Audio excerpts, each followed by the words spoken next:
हरे Krishna. Sorry यार, थोड़ा एक क्लास था अभी, 6:15 से सवा 6 से 7 तक था, लेकिन वो थोड़ा खिंच गया क्वेश्चन आंसर। तो आज हम पढ़ रहे हैं भगवत गीता।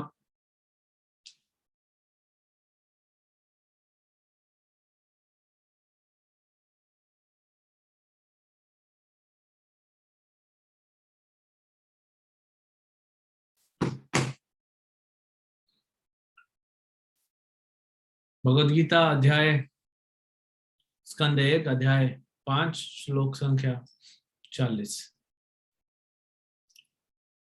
त्वमपि अदभ्रश्रुत विश्रुतं विभो समाप्यते येन विदाम बुभुस बुभुत्सितं प्राख्याहि दुःखैर्मुहुर् अर्दितात्मनां संक्लेश निर्वाणम शांति नान्यथा। आज रिसाइटेशन नहीं करेंगे, तो समय कम है। अनुवाद। अतः कृपा करके सर्वशक्तिमान के उन कार्यकलापों का वर्णन करो जिसे तुमने वेदों के अपार ज्ञान से जाना है, क्योंकि उससे महान विद्वज्जनों की ज्ञान पिपासा की तृप्ति होगी और साथ ही सामान्य लोगों के कष्टों का भी शमन होगा, जो भौतिक दुखों से सदैव पीड़ित रहते हैं। निसंदेह इन कष्टों से उबरने का कोई अन्य साधन नहीं है।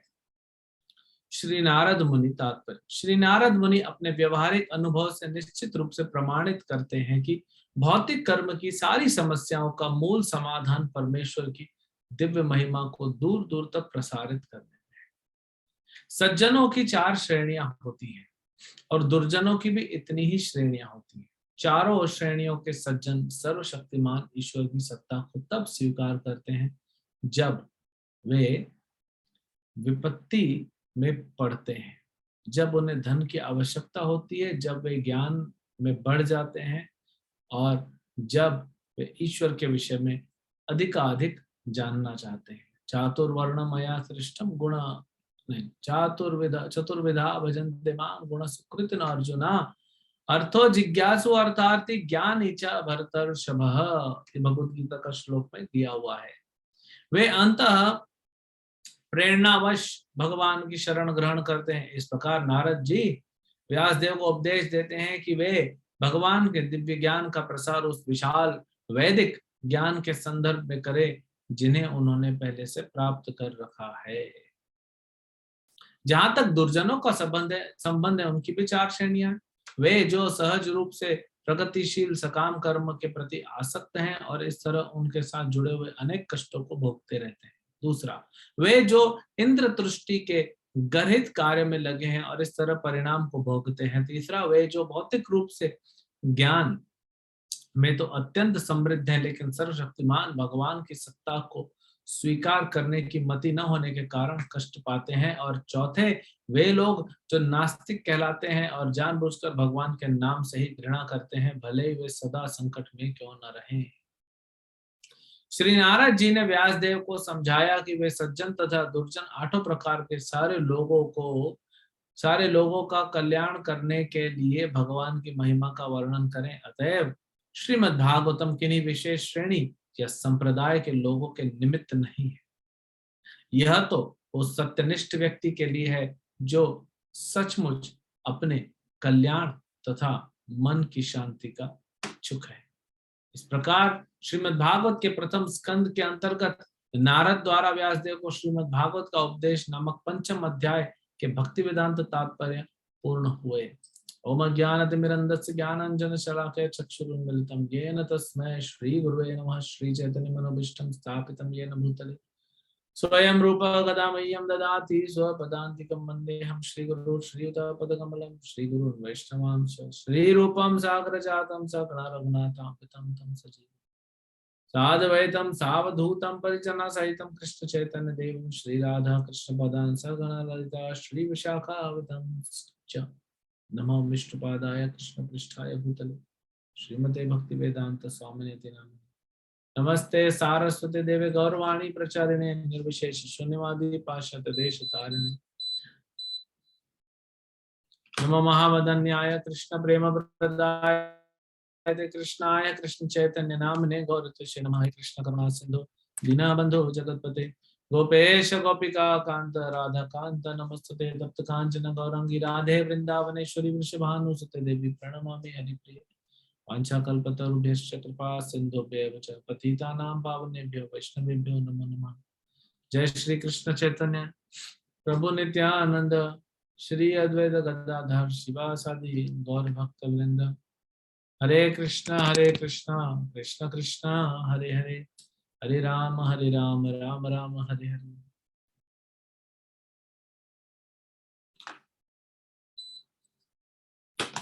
हरे कृष्ण।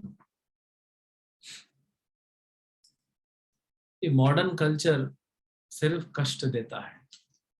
जितना हम मॉडर्न होते जा रहे हैं ना, उतना कष्ट मिलते जा रहा है। ये अभी आप लोगों को हफ्ते में 1 या 2 दिन छुट्टी मिलती है और वो 2 दिन में ही सारे लेक्चर करने पड़ते हैं।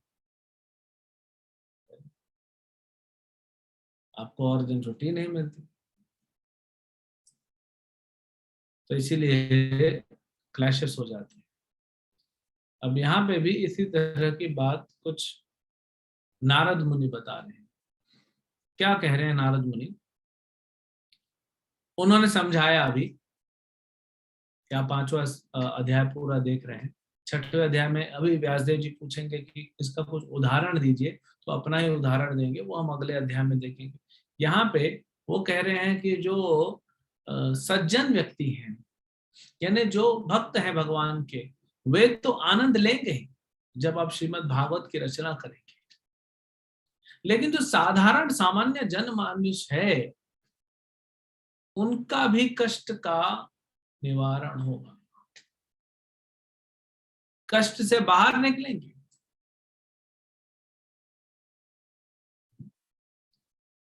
अब यहाँ पे क्यों नारद मुनि कह रहे हैं कि सिर्फ भगवान के बारे में पढ़ने से, सुनने से, ये भागवतम से कष्ट से बाहर निकल जाएंगे?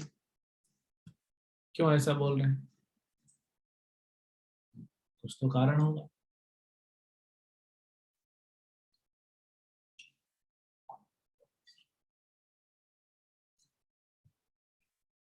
तो अभी अभी हम एक यूथ लेक्चर ले रहे थे,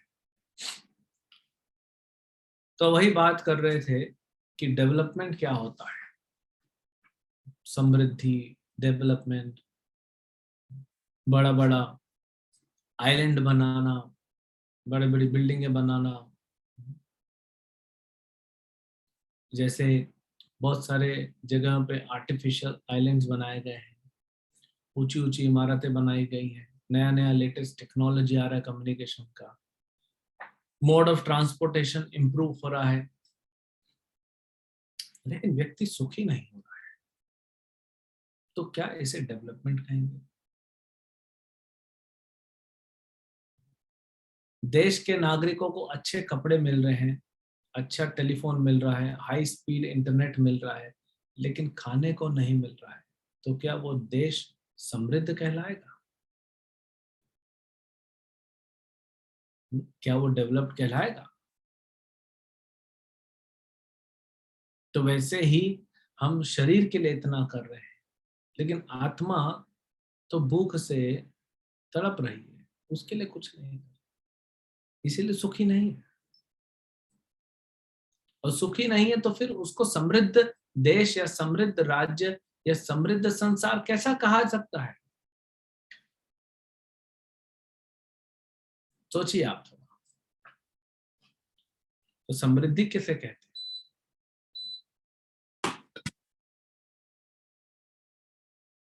जब आप सुखी हो।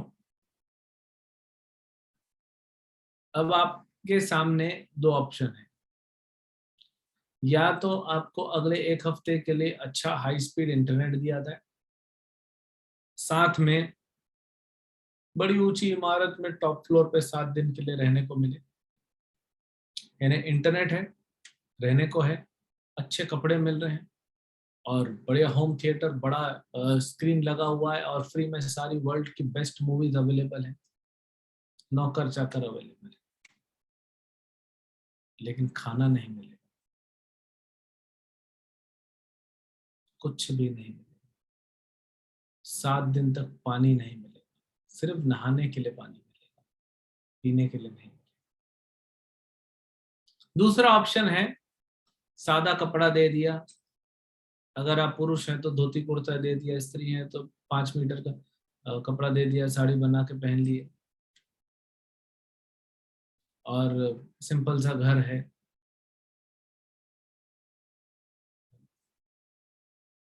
लेकिन खाना मिल रहा है, स्वादिष्ट और हेल्दी भोजन, और साफ पानी मिल रहा है, अच्छी फ्रेश हवा मिल रही है। तो बड़ी ऑब्वियस सी बात है, जिसके पास थोड़ी बुद्धि भी होगी वो स्वीकार करेगा क्या, खाना तो चाहिए ना, खाने के बिना कैसे रहेंगे। कुछ लोग थोड़े चतुरे होते हैं, वो बोलेंगे प्रभु जी दोनों का थोड़ा थोड़ा नहीं दे सकते, मैं वैसे भी डाइटिंग पे हूँ, तो मैं ज्यादा नहीं खाऊंगा, थोड़ा खाना दे दीजिए, और आप ऊपर के फ्लोर पे नहीं दे सकते तो बीच में कहीं दे दीजिए, 40वें 50वें फ्लोर पे कहीं दे दीजिए, 100 फ्लोर पे नहीं दे सकते। और टीवी जो है वो 200 इंच की जगह 100 इंच का चल दिए। ये थोड़े लोग ऐसे होते हैं जो थोड़े चतुरे बनते हैं, जो सोचते हैं हम भगवान को घुमा देंगे अपनी योजना से। तो आपके सामने दो ही ऑप्शन, लेकिन तीसरा ऑप्शन है जो आप बोल रहे हैं ना कि दोनों चाहिए, दोनों थोड़ा थोड़ा क्यों, दोनों बेस्ट मिलेगा आपको, दोनों का बेस्ट मिलेगा। भगवान स्वयं गीता में कहते हैं, जो सुदामा था वो सुदामा नहीं जो भगवान का मित्र था, जो द्वारका में आया था, वो सुदामा जो मथुरा में था और फूल माला बनाता था। तो जब कृष्ण और बलराम अपने ग्वाल बाल सखाओं के साथ आते हैं कंस को मारने के लिए, तो सुदामा बहुत सुंदर फूल माला बना के कंस को देता, कृष्ण को देता है, और दूसरी बलराम को देता है, और उनके सारे मित्रों को अच्छी अच्छी माला बना के तुरंत तुरंत माला बना के देता है। तो कृष्ण इतने प्रसन्न हो जाते हैं कि तुमने हमारे भक्तों का सेवा किया है सुदामा, तुम इस संसार में जब तक रहोगे, जब तक जीवित हो, तब तक तुम्हें सारा भोग सामग्री मिलेगा, सब सुख सुविधाएं सब मिलेगा तुमको, और जिस दिन तुम्हारी मृत्यु होगी उस दिन तुम मेरे लोक वैकुंठ गोलोक वृंदावन में लौट आओगे। तो इसको बोलते हैं 10 उंगली घी में और मुंह कढ़ाई में। तो ये दोनों पॉसिबल है, लेकिन दोनों मिलने के लिए आपको कृष्ण से संपर्क करना पड़ेगा।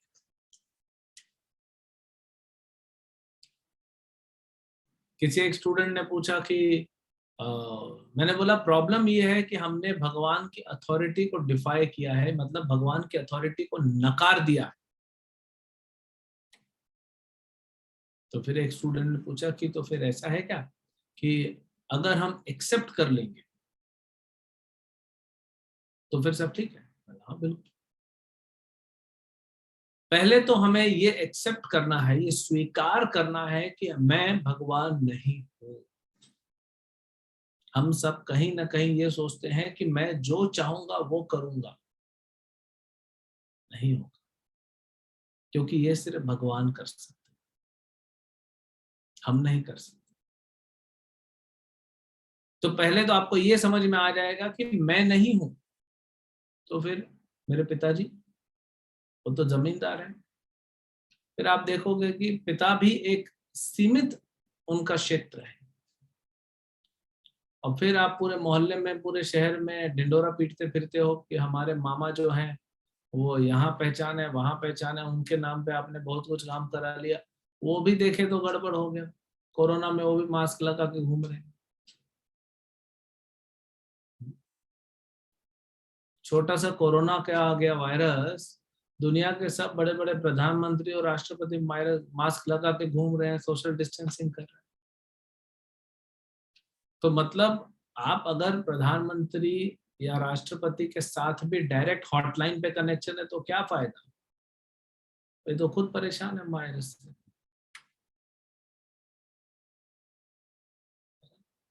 तो ये भी भगवान नहीं। फिर आप और ऊपर जाते हो, इंद्र के पास जाते हो, चंद्र के पास जाते हो, सूर्य के पास जाते हो, ब्रह्मा के पास जाते हो, शिव के पास जाते हो, सब समझ में आता है ये सब कंट्रोल्ड है। फिर आप पहुंचते हो भगवान कृष्ण के पास। अब पता पड़ता है आपको कि कृष्ण ही है जो सर्वसमर्थ है, सर्वशक्तिमान है, सर्व समृद्ध है, और उनकी एक कृपा कटाक्ष से, एक दृष्टि से हमारा उद्धार हो जाए, हमें सुख मिलेगा। तो पहले तो ये स्वीकार कीजिए कि आप नहीं कर सकते।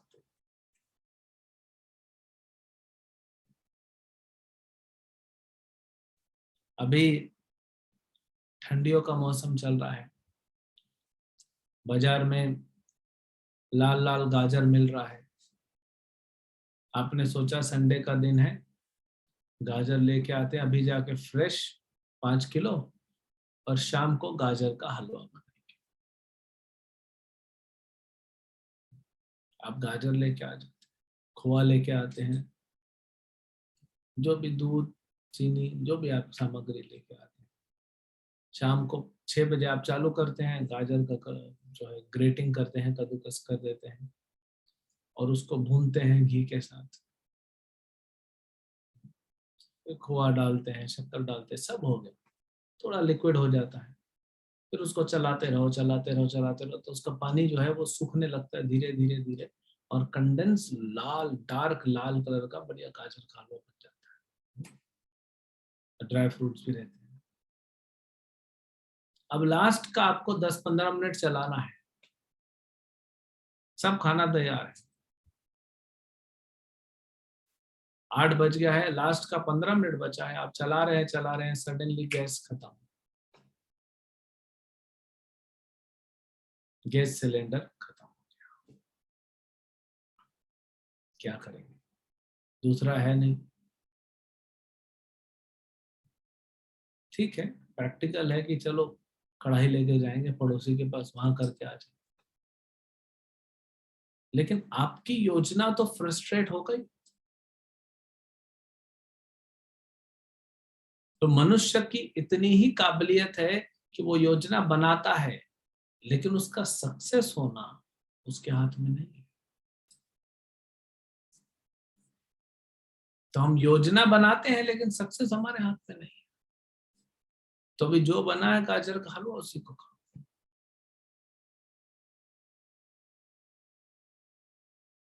ये पूरी भौतिक सृष्टि में हर व्यक्ति यही सोचता है कि मैं कर सकता हूं, मैं कर सकता हूं। क्या कर सकते हैं आप भाई साहब? आप कुछ भी नहीं कर सकते। आप लॉकडाउन में सिर्फ घर में बैठो और टीवी देखो, उतना ही कर सकते हो।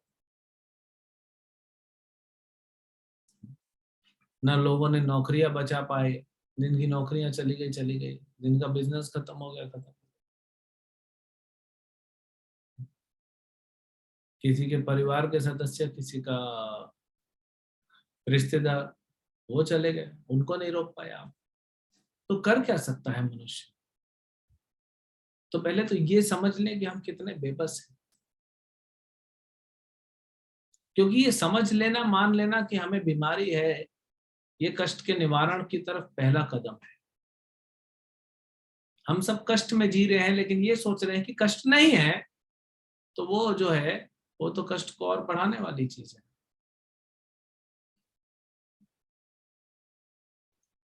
क्योंकि कष्ट बढ़ेगा।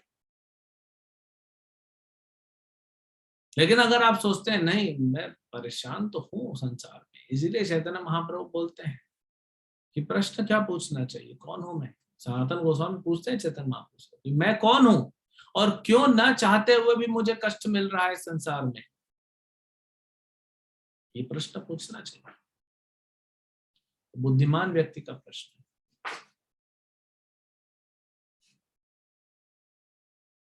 है ना। तो यही प्रश्न का उत्तर मिलेगा। सबसे पहले तो समझ जाए कि पूरी सृष्टि को चलाने वाला कौन है। फिर हम देखेंगे कि क्यों ऐसी चल रही है सृष्टि कि मुझे दुख मिल रहा है। फिर आप पहुंचेंगे भगवान के पास, भगवान से पूछेंगे प्रभु ये मुझे क्यों दुख मिल रहा है, ऐसी सृष्टि कैसे चला रहे हो आप। तो फिर आपको समझ में आएगा कि भगवान के सृष्टि चलाने में कोई प्रॉब्लम नहीं है, क्योंकि भगवान परफेक्ट है और वो परफेक्टली सृष्टि को चला रहे हैं। लेकिन दुख क्यों मिल रहा है, क्योंकि आप गड़बड़ कर रहे हैं।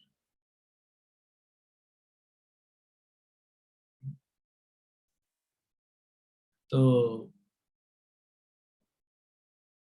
भगवान को तो हर व्यक्ति फॉलो कर रहा है, उनका पालन कर रहा है, लेकिन इनडायरेक्टली।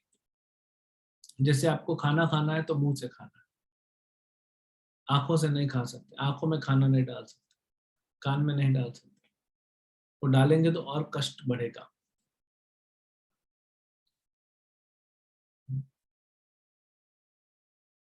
तो हर व्यक्ति कर रहा है। जैसे आप ट्रेन में जाते हैं, फ्लाइट में जाते हैं, तो जिस ट्रेन का बुकिंग है उसी ट्रेन में चढ़ना है। वो टिकट लेके दूसरी ट्रेन में नहीं चढ़ सकते, फाइन लगेगा।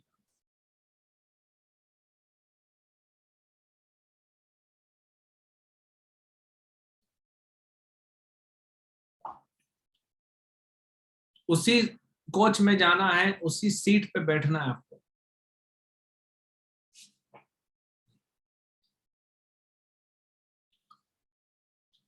तो हम सब अथॉरिटी को कहीं ना कहीं पालन कर ही रहे हैं, चाहे वो सरकार का अथॉरिटी हो या भगवान का अथॉरिटी हो, हम पालन कर रहे हैं, बिना पालन के नहीं रह सकते। हमारे कुछ स्टूडेंट्स गए थे बाहर परसों, और उसमें से 2 स्टूडेंट्स नए आए हैं, बच्चे आए बाहर से, तो थोड़ा बॉम्बे घूमने गए। तो 2 लोगों ने मास्क निकाल लिया, सेल्फी खींच रहे थे। उनके फोटो खींचने से पहले वहां बीएमसी वालों ने उनकी फोटो खींच ली। बीएमसी मतलब बॉम्बे म्युनिसिपल कॉर्पोरेशन, और चालान बना दिया। दोनों को मास्क नहीं पहना था, 200 रुपया दो। तो सरकार के नियमों का उल्लंघन करने से जैसे दंड मिलता है, वैसे ही भगवान के नियमों का उल्लंघन करने से कष्ट मिलता है।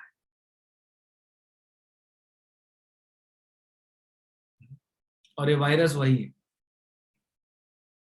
हम सभी भगवान के नियमों का उल्लंघन कर रहे हैं, इसलिए कष्ट मिल रहा है।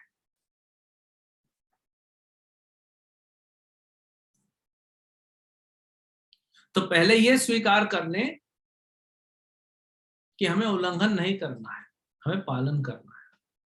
अगर आप ट्रेन में बैठे हैं, आपको बॉम्बे से कलकत्ता जाना है, आपने ट्रेन का बुकिंग कर लिया है 4 महीने पहले, और सही ट्रेन में बैठ गए, सही कोच में बैठ गए, सही सीट में बैठ गए, आनंद से जाओ, कौन आपको कुछ बोलेगा। टिकट चेक करो और आराम से निकलो। सोना है सो जाओ, पढ़ना है पढ़ो, खाना खाना है खाना खाओ, जब करना है जब करो, आप अपनी सीट पे हो। तो वैसे ही भगवान ने आपको जो दिया है उसमें संतुष्ट होके और चलते रहो।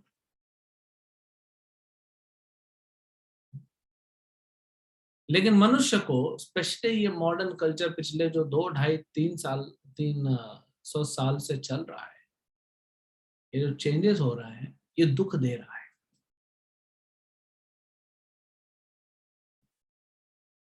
काम चल रहा था ना, कुर्ता और धोती से काम चल रहा था। क्या जरूरत थी पैंट डिजाइन करने की, फिर जीन्स बनाने की, फिर ये शर्ट, फिर वो शर्ट, इतना डिजाइन बनाने का क्या जरूरत। इससे सुखी हो गया क्या व्यक्ति? 500 साल पहले भी लोग जी रहे थे, सुखी थे ना। क्या जरूरत है नया नया चीज बनाने की?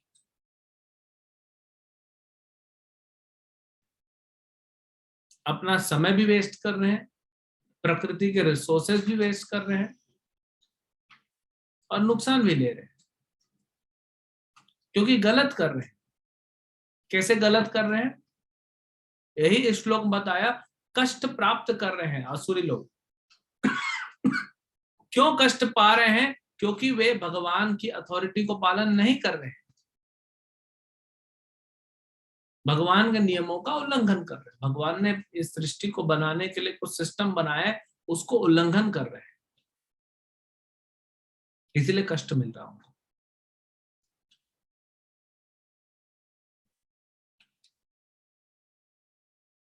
जैसे ही हम सरकार के नियम पालन करते हैं, हमें सरकार रक्षा भी देती है, हमें सुरक्षा भी देती है, हमें फैसिलिटी भी देती है, और हम टैक्स भर देते हैं और नियमों का पालन करते हैं। वैसे ही भगवान के बनाए हुए नियमों का पालन करना, भगवान से संपर्क करके भक्ति करना, भगवान हमें सुरक्षा देंगे, भगवान आनंद देंगे, सुख देंगे, सब कुछ चलेगा।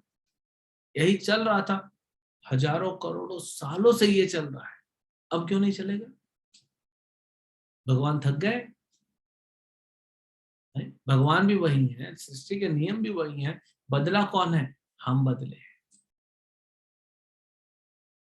तो यहाँ नारद मुनि कह रहे हैं व्यासदेव जी को कि आप जब भगवान के गुणगान करेंगे, श्रीमद् भागवतम लिखेंगे, तो इसमें जो महापुरुष हैं, जो तो भक्त हैं, वो तो आनंद लेंगे भगवान के बारे में पढ़ के, लेकिन जो सामान्य मनुष्य है उसके कष्ट का निवारण होगा। और फिर कहते हैं इससे अच्छा कोई रास्ता नहीं है। अभी कुछ राज्यों में, जैसे महाराष्ट्र में, मध्य प्रदेश में, उत्तर प्रदेश में, हम सुन रहे हैं कि नाइट कर्फ्यू लगा है। अब आप रात को घूमने निकल गए 2 बजे, किधर जा रहे? वड़ा पाव खाने जा रहे। निकलते लोग बॉम्बे में, सोते नहीं, रात को 2 बजे जाएंगे स्टेशन के पास वड़ा पाव खाने। तो जब कर्फ्यू लगा हुआ है, आप कैसे बाहर निकल सकते हो? फिर फाइन भी होगी, पिटाई भी होगी, देना पड़ेगा। तो कष्ट क्यों है? कष्ट इसीलिए है कि हमने सरकार के नियमों का उल्लंघन किया। तो कष्ट इसीलिए हमारे संसार में, क्योंकि हम भगवान के नियमों का उल्लंघन कर।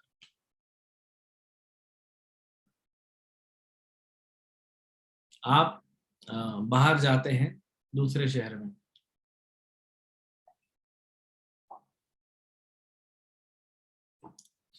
और वहां पे कुछ गेस्ट हाउस या होटल बुक करते हैं, और ट्रैवलिंग आपकी लंबी हो गई है, टाइम ज्यादा लग गया एयरपोर्ट पे या स्टेशन पे, आजकल वो होता है ना कोविड का, ये चेक करो वो चेक करो, उसमें टाइम लग गया। तो उसमें आपका फोन का बैटरी जो है वो डाउन होते होते होते 5% बचा है। आप होटल के रूम में चेक इन किया, बैटरी बचा 3%, परेशान हो गया। सबसे पहले क्या करेंगे? सबसे पहले वो जाके चाबी ऐसे वो सॉकेट में डालेंगे, क्योंकि हमको पावर चाहिए, इलेक्ट्रिसिटी चाहिए, बिजली चाहिए। और फिर मोबाइल का चार्जर निकालेंगे, बैग से कनेक्ट करेंगे सॉकेट से, और मोबाइल से कनेक्ट करेंगे, क्योंकि जैसे जैसे मोबाइल का बैटरी कम होता है, वैसे वैसे हमारा बीपी लो होता जाता है। मोबाइल का बैटरी नहीं हो गया, हमारी आत्मा हो गई। जैसे जैसे बैटरी डाउन हो रही है, हमारी आत्मा शरीर से होकर निकल रही है, क्योंकि अभी पूरा जीवन मोबाइल पे ही चल रहा है। तो बड़ा महत्वपूर्ण है। लेकिन आपको एक बताया, होटल वाले ने आपको एक स्कीम दिया कि आपके रूम में हमने 20 सॉकेट बनाए चार्जिंग के लिए, 20। आप बोले बढ़िया, 20? मैं तो अपना लैपटॉप, आईफोन, आईपैड और सबको चार्ज कर लेंगे, है ना, हेयर ड्रायर और जो भी सब जितना इलेक्ट्रॉनिक आइटम है सब लेके चार्जिंग कर देंगे, इतना सारा सॉकेट। लेकिन आपको वो होटल के मैनेजर ने बोला कि 20 सॉकेट्स में से सिर्फ एक ही में पावर है, बाकी 19 में पावर नहीं, सब एक जैसे दिखेंगे, आपको उसको ढूंढना है। आप ढूंढ लीजिए पावर आपका।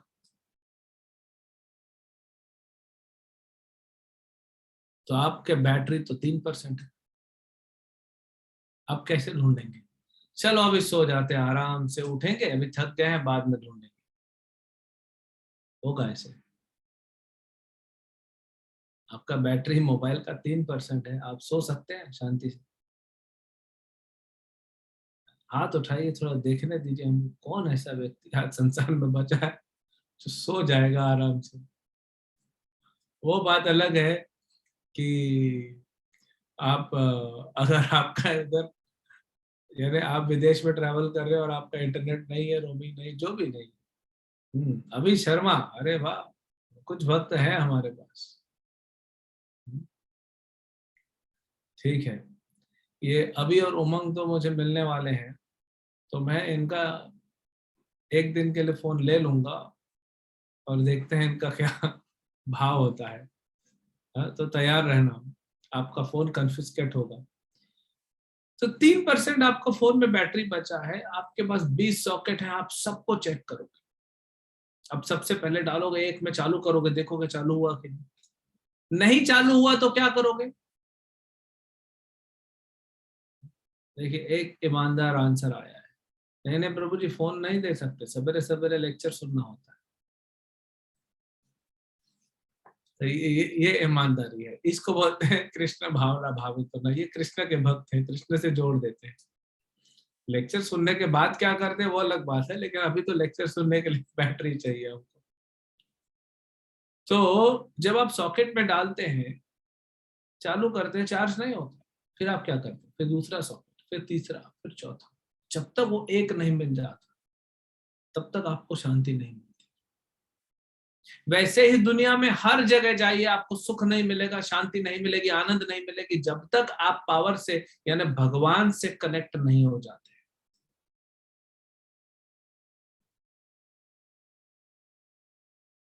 और तब तक हम तड़पते रहेंगे, तब तक परेशान रहेंगे, तब तक फ्रस्ट्रेट रहेंगे। क्योंकि जीवन आयु निकलती जा रही है, जैसे बैटरी ड्रेन हो रहा है, हमारी भी आयु निकलती जा रही है और कष्ट मिल रहा है कॉन्स्टेंटली।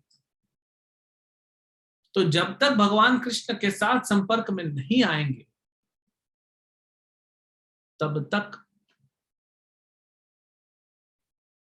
क्या होगा, हमें सुख नहीं मिलेगा, आनंद नहीं मिलेगा, शांति नहीं मिलेगी जीवन।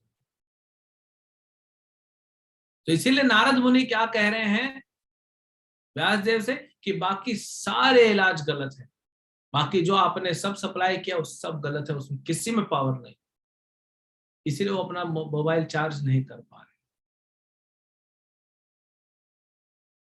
इसीलिए आप श्रीमद् भागवत लिखिए, भगवान कृष्ण के भक्ति, भगवान कृष्ण के गुणों का गुणगान कीजिए, और भक्ति कैसे करनी वो बताइए, भक्तों का गुणगान कीजिए, और उससे ही जन सामान्य का, मनुष्य का कष्ट दूर होगा।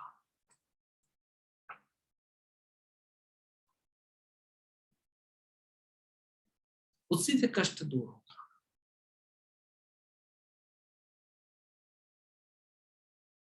तो ये बात यहां कह रहे हैं, और फिर कह रहे हैं कि इसका प्रचार करना चाहिए।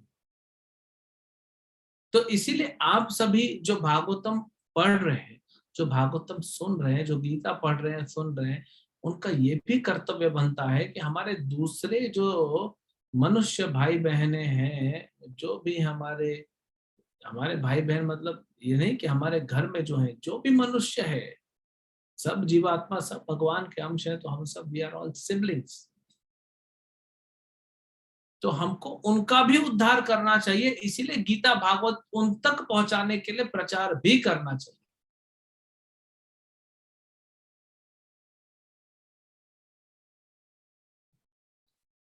तो अपने कष्ट का निवारण पहले करें, पहले तो समझें कि हम भगवान नहीं है, हमारे मामा भगवान नहीं है, चाचा भगवान नहीं, हमारा पिताजी तो भगवान है ही नहीं। हाँ? राज्य का मुख्यमंत्री हो, देश का प्रधानमंत्री हो, ये कोई भगवान नहीं है। इंद्र चंद्र ब्रह्मा ये भी भगवान नहीं है, क्योंकि ये भी बंधन में है।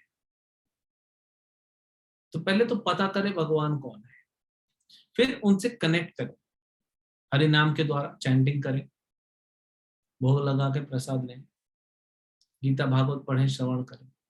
और फिर जब हमें हमारा बैटरी चार्ज हो रहा है, आप दो लोग, पति पत्नी है या भाई है या मित्र है, बिजनेस पार्टनर है, दो लोग होटल के उसी रूम में जाते हैं, अब एक ही सॉकेट में पावर है, बाकी 19 में नहीं है, तो आपने अपनी बैटरी चार्ज कर ली है, तो आपका ये जिम्मेदारी बनता है कि अब दूसरे के फोन का भी बैटरी चार्ज करें ना। तो आपका कष्टों से निवारण हो गया है भक्ति करके, तो ये दया तो कीजिए कि दूसरों को भी कष्ट से बाहर निकालिए। ये वैष्णव का एक इंट्रिंसिक फीचर है। वैष्णव से दया को अलग नहीं किया जा सकता। आप वैष्णव बन गए मतलब दया आपके साथ है, आप उसको अलग नहीं कर सकते।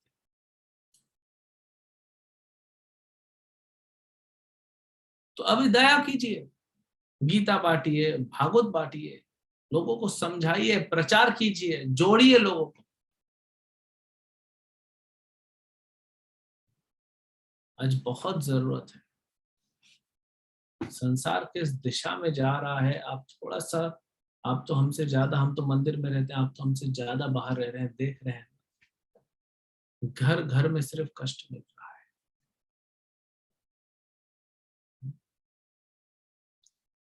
कलह पड़ा हुआ है, सभी के घरों में कलह होके रखा है। तो वो उसका सॉल्यूशन ही एक है, ये श्रीमद् भागवत। तो इसको पहुंचाइए, समझाइए लोगों को।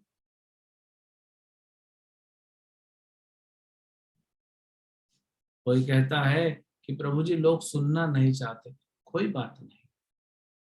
भारत में 150 करोड़ लोग हैं, कोई तो सुनेगा।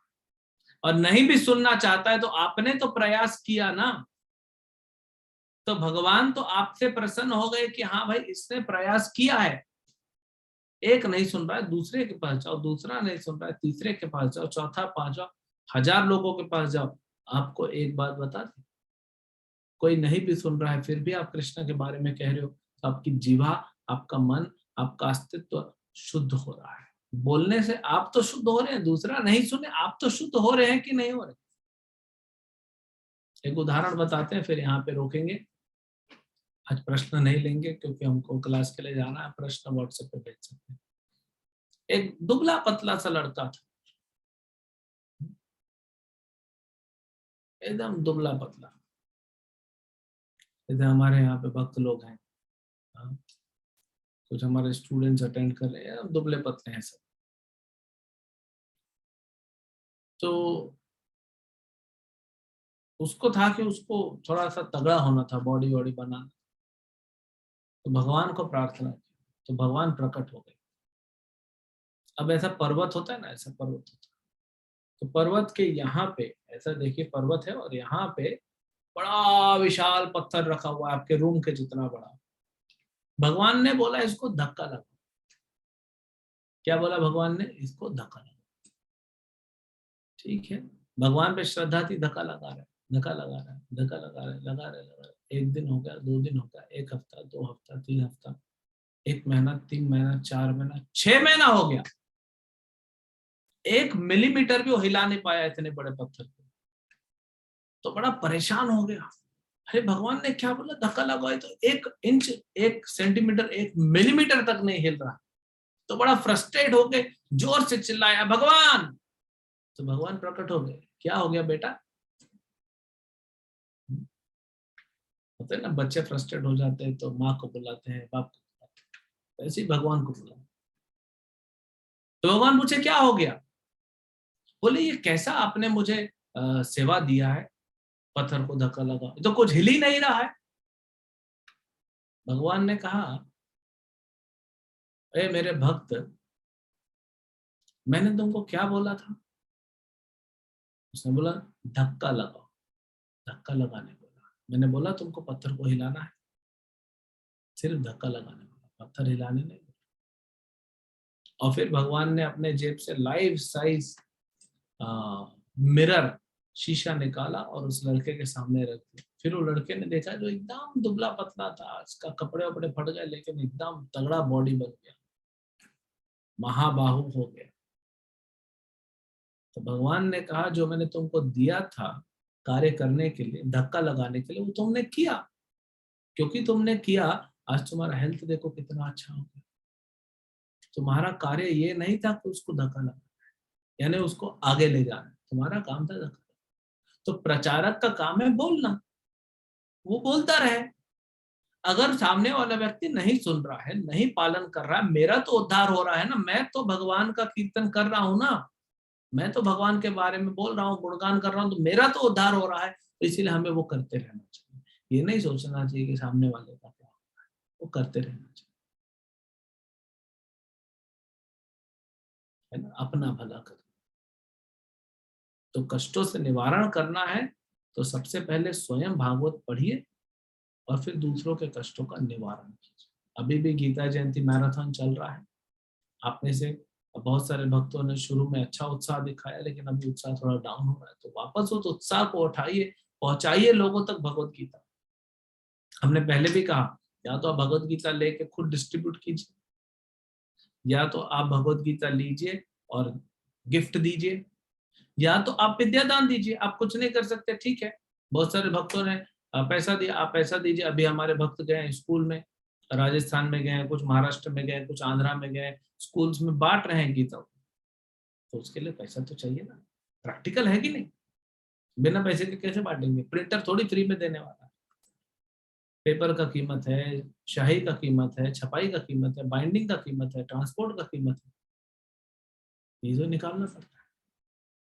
तो उसमें भी आप सहयोग देना चाहते हैं वो भी दे सकते हैं, आप गिफ्ट देना चाहते हैं वो भी दे सकते हैं। आप हमारे यहाँ इस ग्रुप में एक माता जी है, उन्होंने 200 गीता ले लिया, अपने सब स्टाफ को गिफ्ट दे दिया।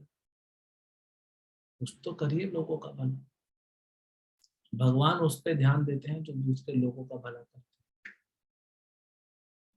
इसीलिए तो लोग दान करते हैं ना, कि भगवान देखें, लेकिन सबसे बड़ा दान क्या है? भक्ति, दूसरे को भक्ति देना, कृष्ण देना, इससे बड़ा कुछ नहीं। हरे कृष्णा, श्रीमद् भागवतम की जय, श्रील प्रभुपाद की जय। तो आज यहाँ रोकते हैं, हमको जाना है भागवतम क्लास करो। हरे कृष्ण।